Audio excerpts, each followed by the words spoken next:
Lupanga wali otanga wenye Kupa doni Tuma yawo yona ngara loropi Tumone naini tenge ba Mia yom jen ngara geope Tumone naini tenge yawo yona ngara geope. Welcome to my YouTube channel. This is part 2 of the last segment of financial support in the United Kingdom given by the United Kingdom government to people who need it in terms of income. Thank you so much. Well, those who have been watching for the first time, subscribe to this channel if you haven't subscribed already, and leave a comment, click notification bell, click like, share with family and friends. Thank you very much. And this is money given by the United Kingdom. It's a series. If you watch this, watch with the rest of the program, and for it to make sense, it's a complex policy, legal and policy document which I've been going through to make sure people actually try to make sense of what the government does in the United Kingdom. If you live in the United Kingdom, visit gov.uk. Also, keep visiting other a website belonging to other charitable organizations or some other bodies giving advice in the United Kingdom. If you watch this video, watch it with the rest of the video on money, financial support.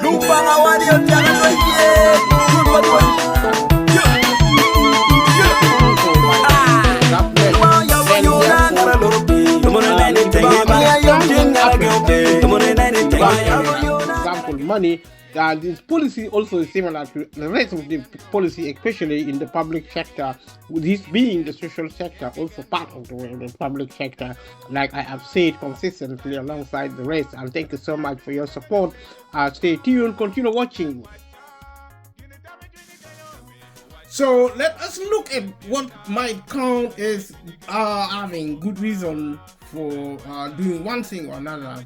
If you are sick or if you are disabled, if you have ill health, if you are sick, have disability or ill health, you might have as a good reason for not meeting the work-related requirement. If you are disabled, you are in poor health, or there's a risk to your physical or mental health. These are some of the reasons.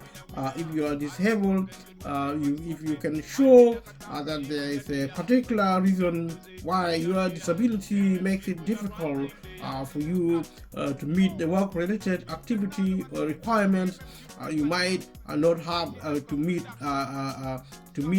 these work-related requirements. For example, you might be able to turn down an offer of a job because you use a wheelchair or there is no wheelchair access to the building where the job is. We have gone through all these elements, but we are now repeating them in different contexts because of a situation or benefit function. If you are living with a mental health problem, you might have a good reason for not getting a work-related requirement. If you are living with a mental health problem, you should consider whether or not you understand what was required of you and how the state of your mental health affected your ability to meet the requirement. You might also have a good reason if the requirement puts your mental health at risk or risk the mental health of other people. For example, the Pan-American person might consider it reasonable for you to turn down a job if you have to deal with the large numbers of people and you have a medical history of social anxiety. For example, putting the health of other people at risk, including your mental health, meaning you experience and provoke violent episodes of your mental health might mean when you spend time with other people, it could leave them feeling stressed as we look at the risk of mental stress, you might have no previous history of mental health problems, but experience a situation that causes you a lot of stress. For example, if you were bullied at work, and the working person can agree it was reasonable for you to leave the job, and that if you remain in a situation like this, your mental health might get worse. You will have to give to the working person evidence of how you have been feeling and the impact the job or work-related activity is having on you. For example, this could be a letter from a doctor, colleague, or friend outlining the impact of the activity or situation or on your stress level. Look at significance of harm to your health. You might have good reason for not meeting a work-related requirement if there is a significant risk of harm to your health. For example, if you had a job in a chemical factory and you develop a long-term respiratory illness, the working person will probably need to see evidence, usually a letter from your doctor, that meeting a work-related requirement would be harmful to you. In some cases, the working person don't have to see medical evidence if it's obvious that the job or the workplace would be harmful to you. For example, you might not be expected to accept an offer of a job somewhere which has a dusty atmosphere. If you have asthma, for example, if you got a childcare responsibility, you might have a good reason for failing to meet a work-related requirement if you have an expected need to care for a child or young person at short notice. If you care for a child aged 5 to 13, you might have a good reason for leaving a job and not accepting a job if it doesn't fit in with your child's school hours. If you care for a child over the age of 13 or who is in a child, you will have to show that your care responsibility make it unreasonable for you to accept the job. For example, the example of where you might have a good reason include working at night or away from home. It is also including a situation where the child needs to be looked after and you can't find an alternative childcare arrangement. You might be also able to show you have made every effort to find alternative arrangement. People personal crisis might also be another reason. You might have a good reason for failing to meet a work-related requirement if you experience an unexpected personal crisis. For example, family break up, the need to care for an older person or someone who is sick at short notice, an emergency at home such as flooding or budgetary burglary, a family bereavement, homelessness, and things like that. If you can, try to provide some evidence of these to the Department of Work and Pension. For example, photos for damage at home and also or a death certificate or a letter for a funeral home if you have had a family bereavement. Let us look at domestic violence, which might also be a good reason for failing to meet a work-related requirement. If carrying out your work-related activity would mean to put you at risk of domestic violence, learning difficulty, or poor at reading, writing, or maths problem. You might have a good reason for failing to meet a work-related requirement. If you have a learning difficulty or poor at reading, writing, or maths, you will have to show that you don't understand or can't do what's being asked of you. Let us look at legal reasons. You might have a good reason for failing to meet a work-related requirement if there is a legal reason. Example, failing a CRB check. Religious or conscientious belief might be another reason. You might have a good reason for failing to meet a work-related requirement if the work-related activity clashes with your religious or conscientious beliefs. You need to provide evidence that your beliefs are sincere and show how they clash with the type of work you are being offered in that situation.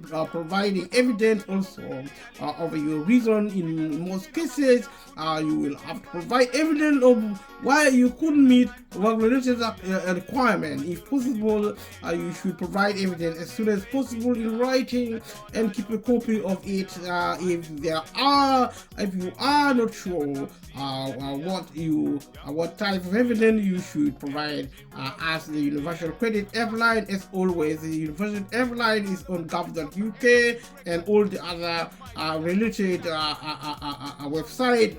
Monday to opening, they are open Monday to Friday, 8 a.m. to 6 p.m. Calls are free from mobile and landline. Let us look at argument 3. If you have been sanctioned for something that wasn't in your claimant's commitment, that is another scenario. If you are being sanctioned for not doing something that your work coach didn't include in your claimant's commitment, you should challenge their decision and argue that you didn't have to carry out that activity. So look at argument number 4. Your original claim and commitment was inappropriate for your circumstances. Adjustments should be made for those with long-term physical disability or mental health problem. If you have a long-term physical disability, illness, or mental health problem, your claim or commitment should have been adjusted to account for this. For example, your work coach should have talked to you about what was manageable for you in your circumstances. If you don't meet this, if you don't feel this often, or you are pressured into agreeing to carry out activities that weren't realistic for you, you could have been discriminated against. You can make a complaint and appeal the decision. You can go to your local citizen advice for help with this. Claim and commitment wasn't right for you from the start. If you think you failed to carry out your work-related activity because the claim and commitment wasn't realistic or achievable from the start, you could argue with the Department of Work and Pension. However, you would have to explain why you previously accepted and signed the claim and commitment. It might be hard to argue this point. If you would like some help with it, contact your local citizen advice or similar organization asking you to change your claim and commitment. This is argument number 5. You have been sanctioned for not taking a job, stopping work, or losing pay. Usually, if you refuse to take up a job, voluntarily stop work, or accept lower wages, you can be given a higher level of sanction. However, there are some situations in which the Department of Work and Pension must not give you a sanction for not taking a job, stopping work, or accepting low pay. If you are in one of the following situations and they sanction you, you can challenge the decision. The vacancy was only offered to you because of a strike. If a vacancy was only offered to you because of a strike and you didn't apply for the job or accept the job offer, you can't be given a sanction. You voluntarily stop work or lost pay because of a strike. And these are the scenario. The Department of Work and Pension must not sanction you if you voluntarily stop work or lose pay because of strike. Stopping work or losing pay in a trial period. The job center can put you on a 56-day trial period in which you try out paid work or try working more hours than normal. You may have agreed with your work coach to work a certain number of hours per week in the trial period. In this, if this is the case, and you temporarily work over the agreed hours, but then drop your hours back to the agreed level, the Department of Work and Pension must not give you a sanction for stopping work or losing pay. your trial period starts on the 29th day of the new work or extra hours and ends on the 84th day of it. If you work in the armed forces or reserve forces, the Department of Work and Pension must not sanction you for voluntarily stopping work or losing pay in the armed forces or the reserve forces. If you stop work or accepted lower pay before you claim universal credit, you can sometimes get a higher level of sanction if you did not, if you did one of the following before you claim universal credit. You can be sanctioned if you did one of the following before you claim universal credit: if you refuse a job offer without a good reason, if you stop paid work voluntarily without good reason, or because misconduct, you accepted lower wages voluntarily without good reason. However, you can only be sanctioned in these cases if the length of the sanction would be longer than the period between the day after the day on which you did these things and the date of your claim for universal credit. You are looking at also a high level of sanctions, which are normally 91 days long, 14 days if you are under 18. There is no firm definition of a good reason, but the Department of Pension consider one reasonable for you to do in your circumstance. For example, a good reason for quitting your job could be because of the work you were bullied at work. Let us look at certain other examples. On the 14th of June, you voluntarily quit your job because you weren't enjoying it anymore. You spent 4 weeks trying to find another job, but you couldn't. So on the 6th of July, you made a claim for universal credit. The time between the day after quitting your job and the date of your claim was 31 days, and as 31 days is less than the typical length of a higher level sanction, 91 days, the Department of Work and Pension could sanction you for voluntarily quitting your job if, however, you spend 12 weeks trying to find another job and claim universal credit on the 6th September. The number of days between the day after you quit your job and the date of your claim would be 93, as that's over the length of the of higher level of sanction. The Department of Work and Pension could sanction you for voluntarily quitting your job. So in other words, if you voluntarily quit your job, you will need to lead, you have to wait for 91 days before claiming benefit.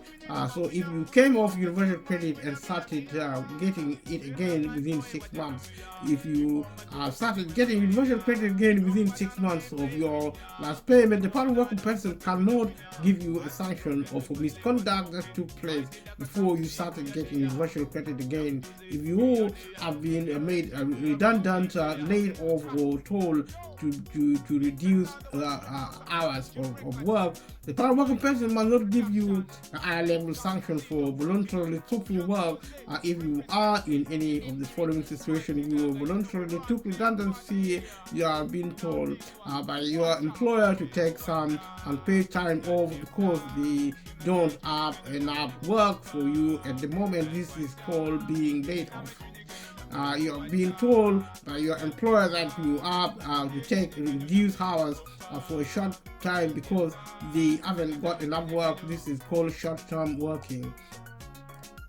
If you are in any of these situations, the rules are complicated, so get advice from your nearest citizen advisor before challenging a sanction on these grounds. If you are being made redundant in the case of short-term working, or in order to not get the higher level of sanctions, you must have been kept in short-term working for 4 consecutive weeks or 6 non-consecutive weeks in a 13-week period. For both layoffs and short-term working, you must also comply with the layoff and the short-time working procedure for serving a notice of intention to claim redundancy payment. More about layoff, short-term working, and the procedure for serving a notice of intention to claim redundancy payment.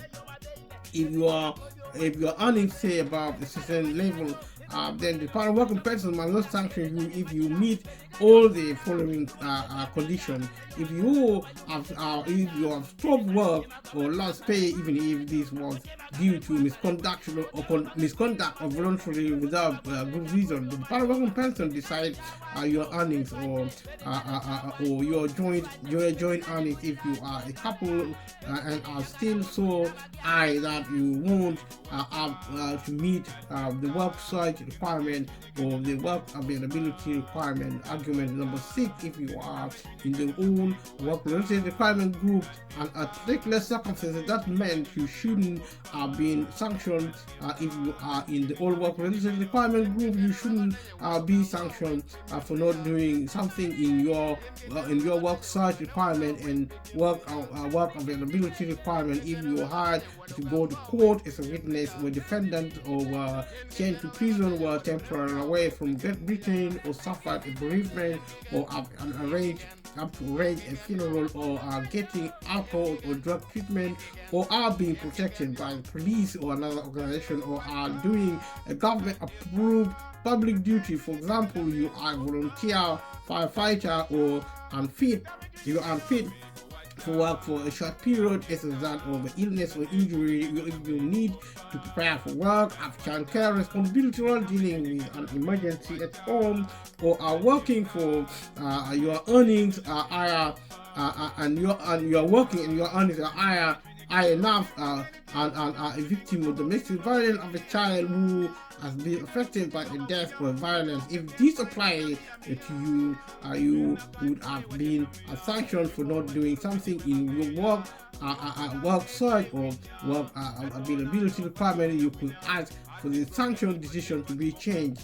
You look at argument number 7. You weren't properly notified of an appointment. For example, the Department of Pensions should have notified you of any appointment when with them, either by letter, phone, text, email, face-to-face, or as a note on your online universal credit journal. If they didn't, then you can use this as a reason to challenge their decision. They should have had to tell you when the appointment was and what the appointment was for, that you would face a sanction if you didn't attend. And dispute and appeals. For more detail, you can visit our website of gov.uk or some of the other places. Thank you for watching, and stay tuned and as we continue with this exercise.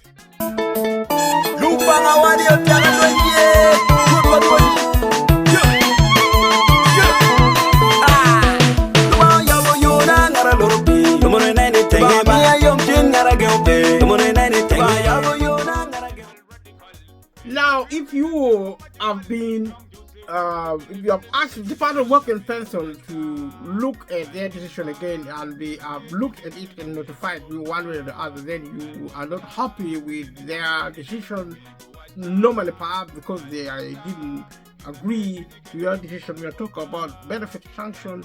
You can actually ask for an appeal with the courts, and if you agree you have been sanctioned, and you should check whether you have been sanctioned for the right amount of time and also given the right level of sanction. These are grounds you can look sanction causes on universal credit. And if you have been sanctioned, you should check that you have been given the right level of sanction and have been sanctioned for the right amount of time. Like I said, getting a sanction means your universal credit payment will be temporarily reduced. And so you can ask the Department of Work and Pensions to rethink their decision if you think they haven't given you the right sanction. And this is called mandatory consideration, which we have already talked about. If you don't think you should have been sanctioned at all, there may be arguments that would help in this situation. We have looked at that already. And for example, if you had a good reason for not carrying out your work-related activity, so the kind of information you might need for this situation, details about your sanction should be in your sanction notification. This is will be in a letter, or if you use the digital services posted on your universal credit online account, and you should be told why you have been received a sanction, the level of sanction you have been given, how long the sanction will last, how much money will be taken away from your universal credit payment, the date of the sanction decision was made, the date the sanction was made. And also you need this information to check if you have been sanctioned correctly. If you have misplaced it, contact the Universal Credit Hotline and ask them to give you a copy. As they work, as you work through these checks, you might want to make notes in case you want to appeal the sanction at the end of that process. Stay tuned, continue watching. So thank you so much for staying with me this long. We have come to the end of this exercise. We're looking at money. We will next time meet again to talk about employment. That's the plan. And thank you very much to everybody who have been with me all this time. This has been a long exercise, and we have been looking at money given by the United Kingdom to people who need it in the UK. We have looked at the policy of the government in terms of this money. We have compared money given to people who need help, and also money paid to people who work for a living, or as employees or as self-employed, especially self-employed within the medium and small and medium businesses. In terms of big corporations, entrepreneurs and investors, it always applies that these are multi-million or multi-billion organizations, and income maximization it might not be an issue for them, because the purpose of this exercise is to look at how income can be maximized, particularly in the argument as a requirement of the government to take the British people out of poverty. Because if you're going to give money to people, you have to give them with the aim to get them out of poverty as an objective in terms of policy. And I've been talking about this. I've been out there looking at specific, but also making comments. And you leave a comment below if you think the British people should be taken out of poverty, if you think the people of the world should be taken out of poverty in terms of development, because we have a lot of wealth in the country. Capitalism as an economic system has produced a lot of wealth, and that is a good thing, but also the market system means our wealth has been concentrated in the hands of the few, and increasingly more wealth is going to be concentrated in the hands of fewer and fewer people, and this is going to be a problem going forward in terms of relationship with national resources. And this is a problem going global because capitalism and the market system is global. And the subsequent privatization, which we mentioned at the outset of this video, and also along the program of money given in the United Kingdom, that the privatization is really taking money, wealth away, every wealth from the majority of the people in the country, concentrating this wealth in the hands of the few. This is contrary to the principle and also values surrounding democracy, and it produces violence. It's like we are at war with adversaries, with the state by advertently or inadvertently actually become our adversary, because it is upon the government which runs the country to get the British people out of poverty. This is the type of respect and also providing dignity to the people of Britain, and also for the British government, or also people who are leading in the industry and elsewhere, to have a conversation within the power system within the United Kingdom and also abroad, to make sure the people not only of the UK but also people of the world to be taken out of poverty. Thank you so much. I'll see you in the next videos, and in the next segment of our program we will hopefully looking at employment, because employment the same with the money given to the people of the United Kingdom relate to income, and income maximization is important. Income maximization in terms of employment means also increasing the level of minimum wage or national living wage, as it is.